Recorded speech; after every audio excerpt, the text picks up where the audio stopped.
Hello everyone, welcome to AMA podcast. This is my first official video in the channel. Hope you like and learn something new from it.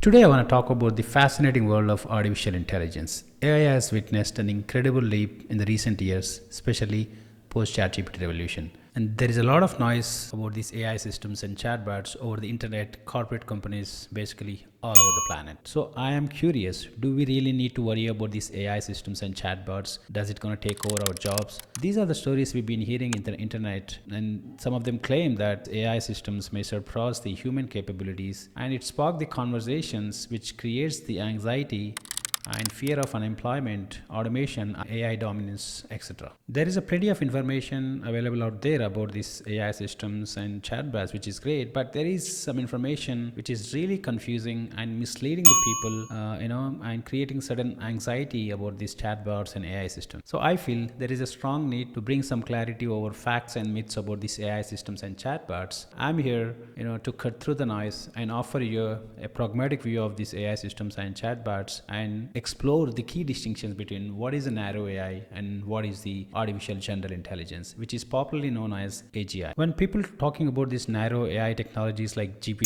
or its counterparts and some of these advanced chatbots, I mean they are defining it as in an AGI that AGI is already here, and they are sounding like computers are now can pretty much do everything by its own, and we are achieved AGI and it's going to pose some threat to us in terms of unemployment or automation. So let's try to deep dive into what are the potential of this AI and chatbot systems. And before that, we should definitely learn about some of the history about artificial intelligence. We should definitely talk about a visionary named Alan Turing when we talk about AI, who laid the foundation stone for artificial intelligence, and he is widely considered as father of artificial intelligence. Imagine year 1950, when the world was recovering from World War II. Turing was the first person to think that in principle AI is possible, and he posed a very profound question: can machines think? Through one of his papers. And his legacy was not just limited to the words. He built and designed one of the first universal computers. One other most iconic contribution of Turing is the Turing test, which holds a mirror to AI aspirations.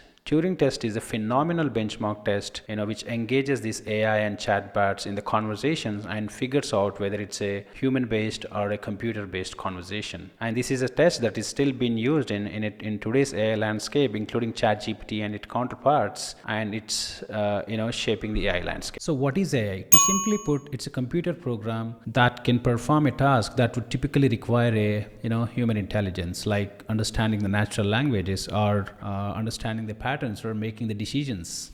AI is all around us, starting from the devices we use, the services we interact with on the daily life, and these systems are in action in our day-to-day life, which most of you are aware, like AI-based movie recommendation engines on the streaming platforms like Netflix and Amazon, where it provides the movie recommendations based on the past content you watched, and it come up with the prediction that what you may like. Image recognition algorithms which can identify an object in photos in a healthcare and security industries like facial recognition and biometric. Autonomous systems where the self-driving cars which can navigate through the complex traffic scenarios. Conversational AI can interact with users and also provide support in industries like customer service care. Predictive analytics, like where these AI-driven algorithms which analyze vast amounts of data, predicts the marketing trends in the financial industry, agriculture.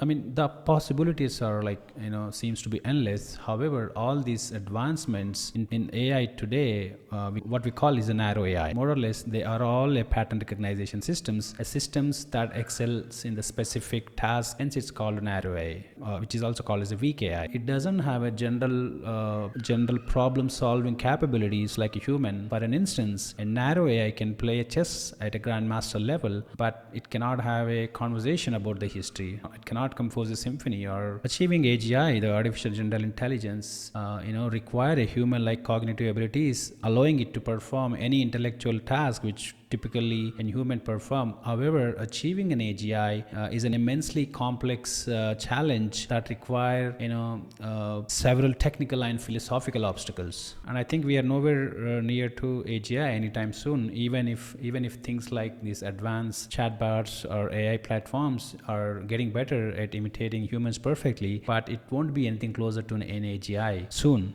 It can only exist in certain degrees, but these bots may be almost imitate a person, but they would never able to create something noticeably creative. I know we are hearing a lot of sexy things about this chatbot, ChatGPT, and its counterparts, which is very impressive, by the way, which OpenAI put out. But the easiest way to see what it's generating and let's to do the fact check, just ask this chatbots a follow-up question. Like take a GPT generated output and ask the follow-up questions. Engage in the follow-up conversation about the same topic. Like why is it is the case that it's predicted that way? Based on what? Does it have any underlying model of reality? And continue the conversation further and ask the right question, and you watch it's going to completely fall apart because there is no underlying explanation. It's just parroting, it's just reading from what's out there on the internet, which is put out by a lot of humans. I was curious, and I tried asking a bunch of questions this ChatGPT and see what it has to say about the questions I asked about topics like AGI and creative thinking.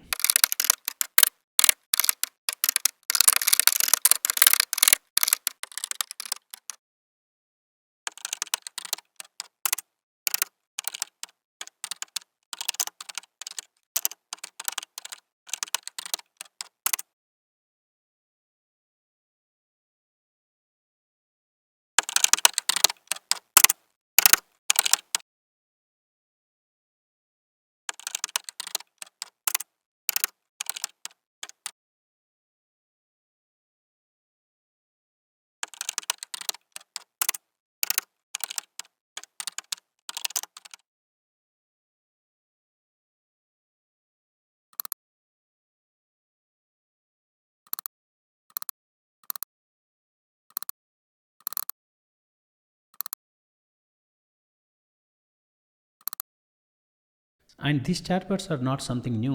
In 1964, post-Turing test, and an MIT scientist, Weizenbaum, developed a chatbot called Eliza. Eliza acts as a psychotherapist and engage in a conversation with the patients. And many people used by Eliza was like surprised by the responses it has given. And in fact, the Eliza was the first chatbot AI program which passed the Turing test. And many people believe that these AI systems and chatbots gonna change the life tremendously in a positive way. Turing estimated by the year 2000 we would be able to have a conversations with these AI and chatbots without contradiction.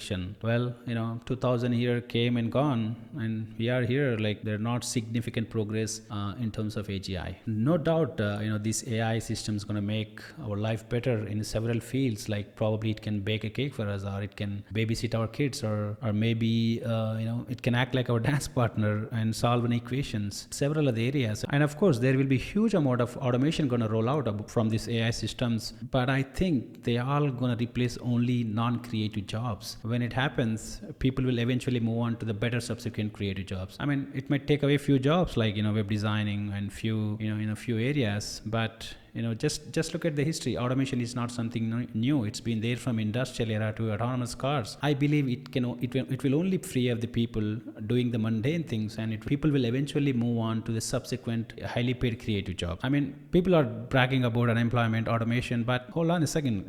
Look at the history. What is the unemployment rate of this all developed countries like European countries or United States or whatever it is, where the AI advancement is very high? What is the unemployment rate over the period? For instance, look at the Indian banking system. How did it transition from a traditional bookkeeping method to a computer-based financial ledger management system between 80s and 90s? Then the internet banking, then the digital banking. I remember as a kid, when the internet and computers rollout were happening in the banks, there was a bit of panic on losing their jobs. Like eventually people learn those skills and they are able to operate on this computer. The change was not noticeable. Similarly, in the tech companies, like AI and automation played a significant role. I'm an engineer myself, and from last 2 decades or so, I used to see jobs or teams in this big. We used to have hundreds of people in just maintaining the database systems or monitoring the systems, or a dedicated team just to test the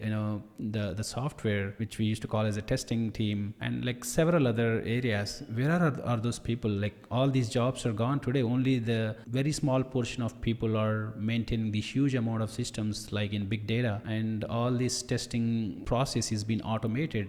Eventually these people learn the better skills, are moved to a cutting edge technologies, and in fact they're making more money than they used to, and more creative. And I think same gonna happen once the autonomous cars kicks in, or these robots gonna start delivering our food or grocery. All these people who are working in these fields would eventually figure out a better creative jobs. Who imagined that there's going to be a platform called YouTube, and it's like I don't know how many billions of revenue it's creating, and like YouTubing, podcasting, and a lot of creative stuff on the YouTube.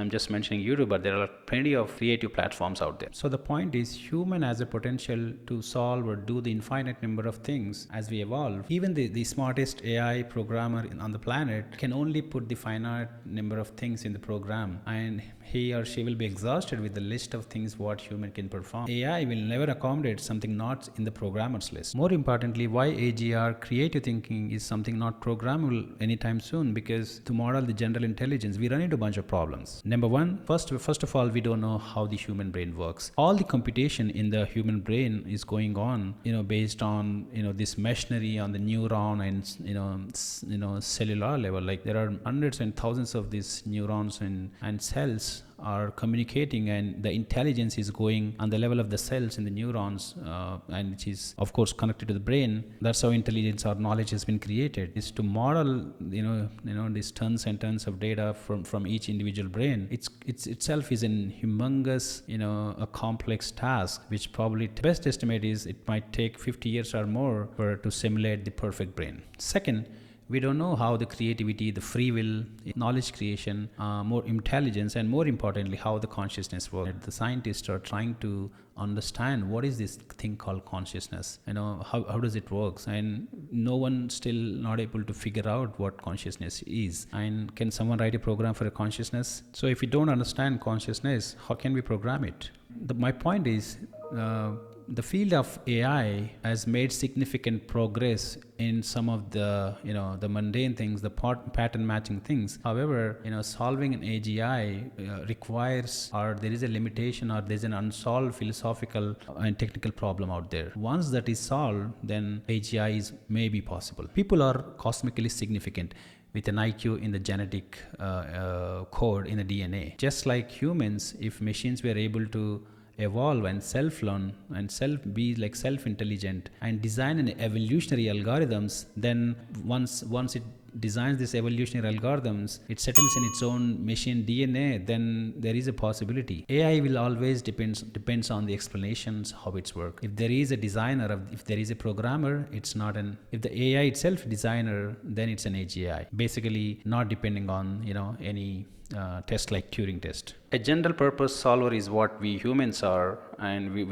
who can tackle the infinite number of problems, and that is the qualitative difference between AI systems and humans. I don't think we are anywhere near close to achieve this AGI, and nothing to worry about these narrow AI technologies, at least anytime soon. I mean, it might make progress, in few areas. It might take over a few jobs, but those all would be a non-creative jobs, and people would look for a better jobs, and there is nothing we should worry about. And finally, I want to close this segment by quoting a well-known scientist to see what he has to say about the AGI. If you compare artificial intelligence to animals, our most advanced robot, AmA, has the abilities of a cockroach. Our robots today can barely walk across the room. They can barely sweep the floor or turn a valve. But I foresee a time in the future when they'll be as smart as a mouse, being able to run around, find mates really quick, eventually as smart as a cat or a dog. But by the time they reach the level of a monkey, they could become dangerous, because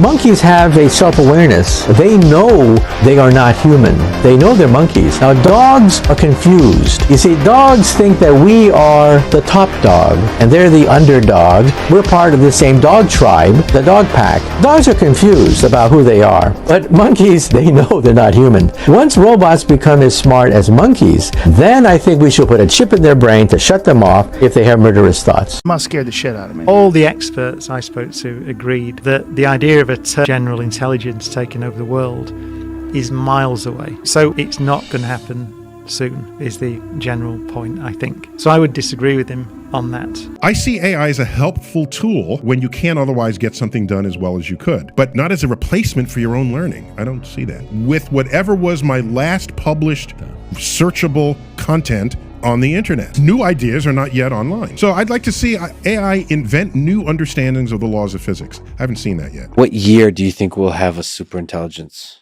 I don't know. I mean, that's pure speculation. I think it's I think it's very clear, just taking a step back. And I obviously don't think we shipped an AGI.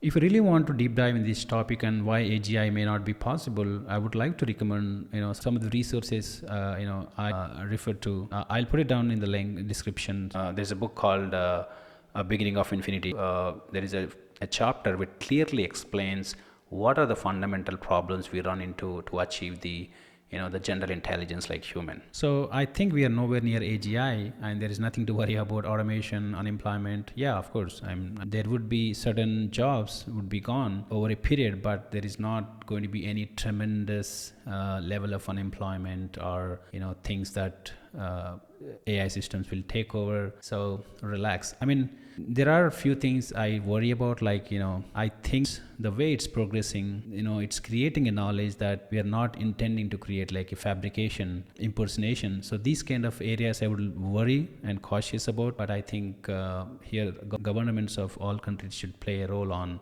putting some policy restrictions on that one. Yeah, that's all for now. And AI has come a long way. It brought a remarkable changes to our lives, but the journey towards AI is still on the road with a lot of uncertainties. The lot needs to be done in that area, and I don't think even in my lifetime would it be possible. That's all for now. Stay tuned. Peace.